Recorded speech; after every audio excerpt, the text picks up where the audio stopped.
You've tuned in to the Top 10 Gardener with garden expert Ken Lain. Join him daily as he answers timely garden questions that are sure to make a difference in your gardens.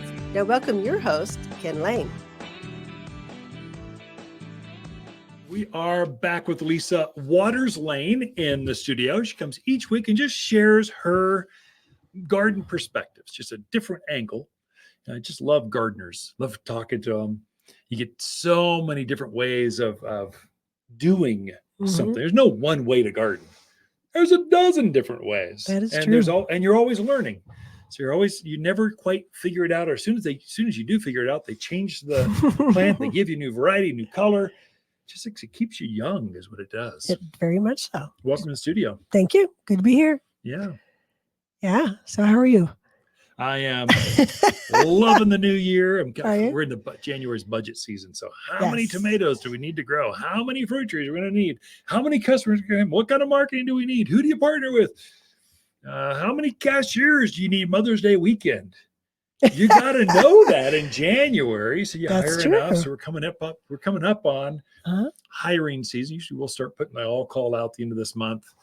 February, we'll start interviewing, then we're onboarding into February, March, and just takes off from there. So you gotta always be ready. So it's kind of fun. It is fun. Definitely. Small business, you never get bored because you get different hats. You could be talking to the mayor of the city about a new project, one thing, raising money for your favorite nonprofit the next, and then talking to gardeners or in a trench, cleaning out toilets. The next, you just always have these different hats on that you wear. If you want the same consistent all the time, being a small business owner is not your thing. That is true. If you want safety, not your thing. If you want excitement, never getting bored, be controlling your own destiny. If you want to make every kid's game or swim meet or band thing, become a small business owner because you'll never miss one. And so, but you'll work a lot of hours. Yep. And so it just kind of, there's pros and cons to everything. Always. But even though it's January and everybody thinks, well, garden centers nothing's going on. There's a lot going on. There's a lot going on. Yeah. Yeah. We started our classes. Yep. So classes every Saturday, and we've been painting inside the store. We love to paint and change the colors. I don't think the walls will ever fall down because there's too many layers of paint. So we've been busy doing stuff still. I think that's partly just so garden centers can look dirty and rusty and falling apart if you don't your garden can do that. Yeah. You need to go through and dust them off, clean them up. I think a restaurant, if they got the same paintings, the same scheme they've had for the last 5 years, who wants to go into a dark, dingy, it starts to feel dirty. Well, we have an opportunity every spring to freshen things up. Wait till folks see in another month. I just got updates on our new shade structure going in. It's going to be pretty spectacular. This will be nice. It'll be the talk of the town when we get all done. It'll be fun. Yeah. So things are always going on, and things are going on in your yard too. So this time of year, a lot of people have issues with deer. A lot of deer. Some javelina, not as much this time of year. Bunnies, because they're out. They're hungry. They're looking for stuff to eat. We've had snow. Everything's dormant. Deer are coming into people's yards. So you're in those certain areas, forest trails. Wildland interface places. You're going to struggle with critters. Yeah. So I think you need to be aware of that going in. They're going to be there unless you fence them out. Well, yeah, you can fence, and that's definitely one thing you do. Although there's some places that won't allow you to put fences. Not going to let you do that. Yeah. So I think when you're going to be dealing with critters, that's the most important thing. Be aware. Yeah. Second thing is learn about kind of their habits, because like we said, right now, deer are very active because they're out looking for stuff. So, deer are probably going to be in your yard this time of year. Every winter. So you probably do need to protect those aspen trees that you have sitting out there, or that maple tree, or those fruit trees. So just being aware of the timing of when they're in your yard is also hugely important. You need to be aware of that. Also, think about, are you encouraging them to or come are your into neighbors feeding them next door? And that's a struggle too, because if you're, I mean, I love birds. I get it. People want to put out the bird feeders, but you want a javelina in your yard? Yeah, put out a bird feeder or put a quail block out. Yeah. Oh my gosh. You'll have them the next day going, thank you. They'll be carrying the quail block away. So think about your habits and what you're doing. Even things like dog food and cat food left outside can encourage the javelina, skunks, raccoons, rats. So think about what you're doing that might be encouraging them to come in as well.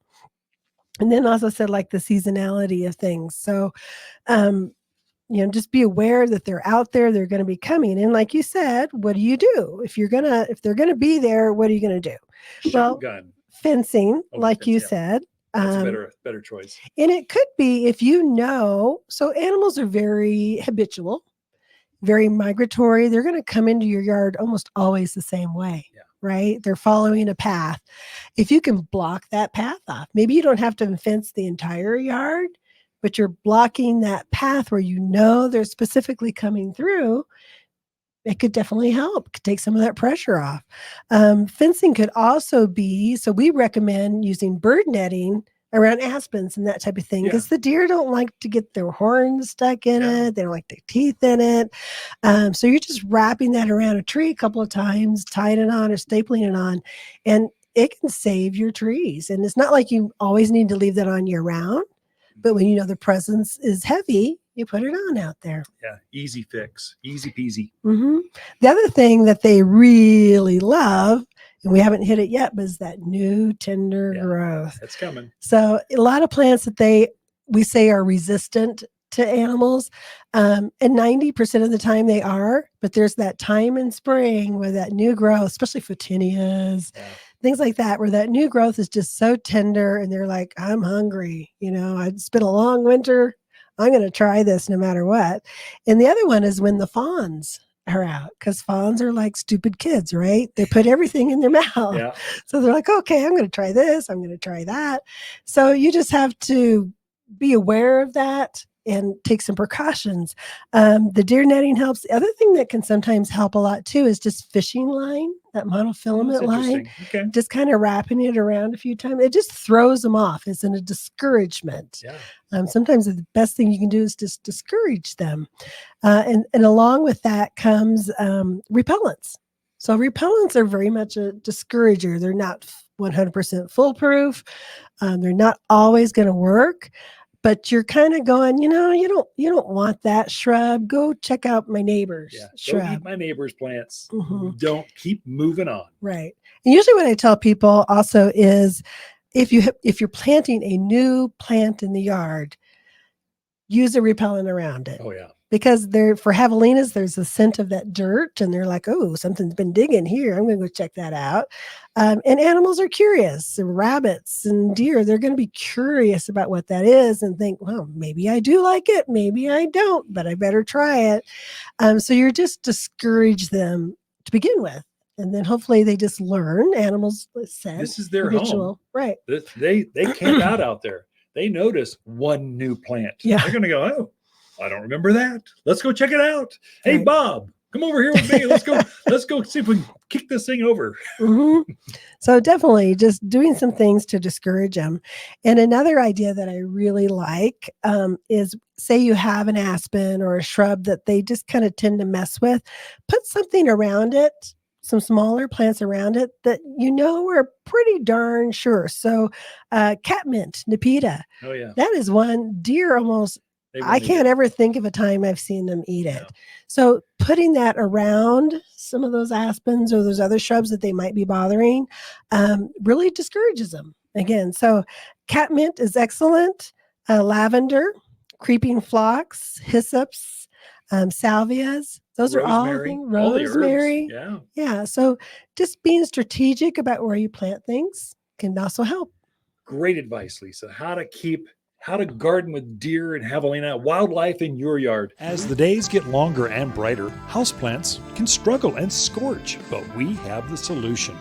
At Watters, we've organized our houseplants from A to Z for the brightest of sunny locations, many even bloom. With experts that know plants and how to make them grow. Shipments of the freshest houseplants in town have just arrived from A to Z and ready for a bright new home. You're listening to garden expert Ken Lain, owner of Watters Garden Center in Prescott. Look for more tips, tricks, and garden shortcuts through Ken's website. Additional shows of this podcast, read his weekly garden column, or follow him on Facebook, Instagram at wattersgardencenter.com. That's Watters with 2 T's, gardencenter.com.